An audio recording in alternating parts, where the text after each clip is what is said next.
Adventure van update, y'all.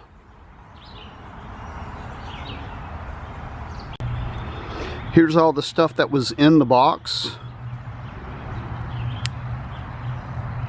Looks like it's going to be a IKEA type project with all those nuts and bolts.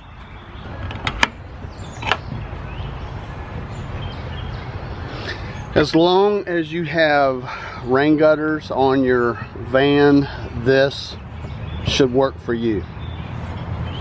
Just do this 3 more times, and the rods that go between these are telescopic, so I'm going to leave them a little bit loose so I have a little bit of play.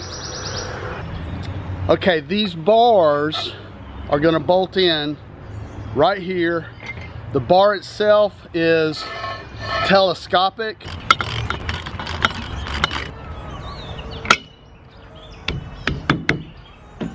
Alright, so here's how we're looking so far. Installation is really pretty simple. Doesn't take long at all. That hole where the bar telescopes, you've got to drill a hole and put a bolt there. Alrighty then, that was a pretty easy install.